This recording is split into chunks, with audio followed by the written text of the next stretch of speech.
Explique-nous un petit peu ta démarche dans cette exposition. Bon. Voilà. Bonjour. Bonjour.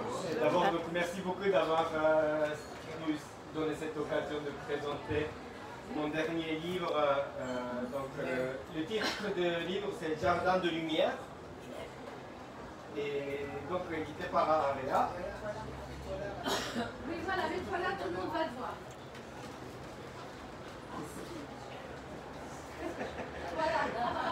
Voilà. La photo. Alors, donc, c'est un livre sur mon travail.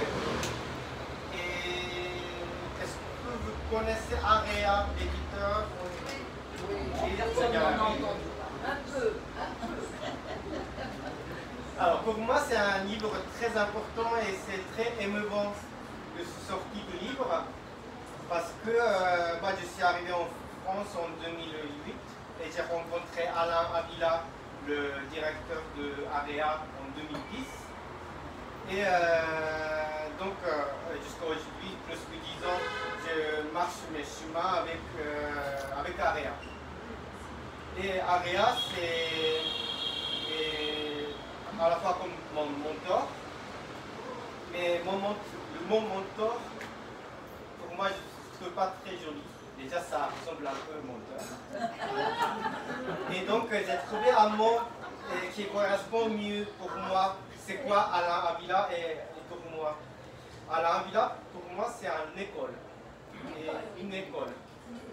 Et une école, c'est pas une école maternelle, collège, mais c'est comme une école par exemple. C'est là qu'on a pris l'esprit des choses. Et donc, par exemple, actuellement, il y a une exposition au Sénat, à l'orangerie du Sénat, une exposition de Milstein.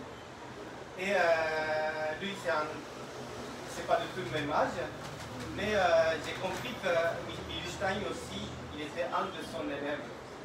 Et donc, moi, autant qu'un élève dans la villa, ce livre, ça résume tous les chemins que j'ai marché avec Alain Avila. Et puis aussi tous les chemins que j'ai de ma recherche de la lumière. Et la lumière, surtout autour des plantes. Maintenant, aujourd'hui, je parle beaucoup de lumière, il y a beaucoup de plantes. Mais à la base, ici c'est un café flore, tout est fleuri. Mais à la base, moi, je ne suis pas du tout un amateur des plantes. Je connais très peu de fleurs, de nom de fleurs, mais c'est la lumière qui m'a conduit à ce sujet des plantes.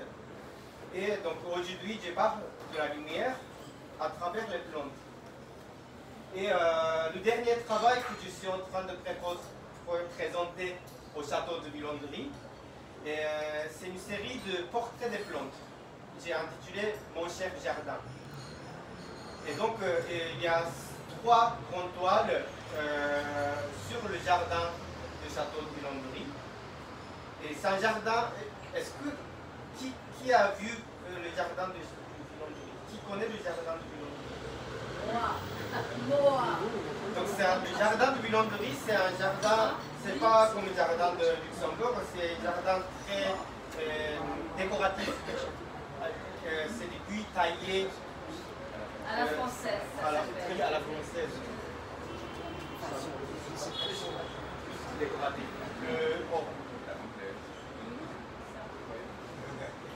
Et donc, c'est un très très beau jardin. Moi, ça m'a tout de suite pensé comme un peu le monde de Alice au Pays des Merveilles.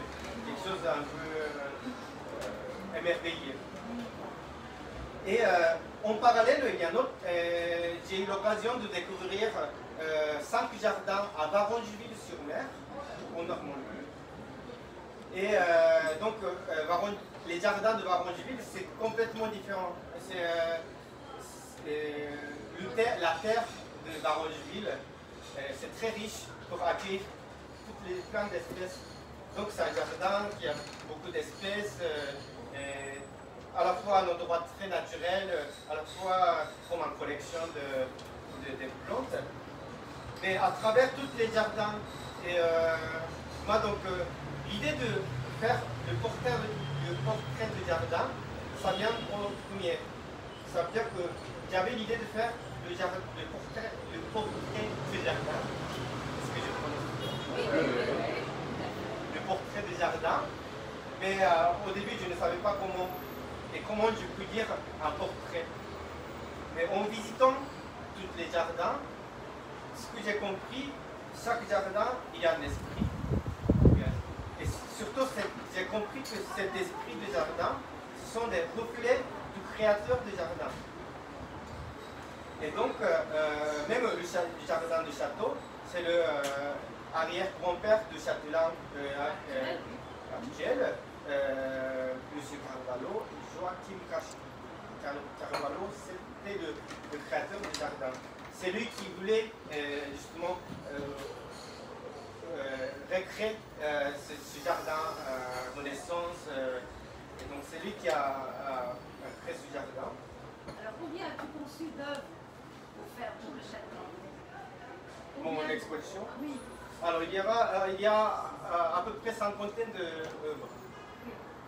Oui, donc il faut un peu parler de l'exposition. Oui, parce qu'en fait... C'est vrai. Alors,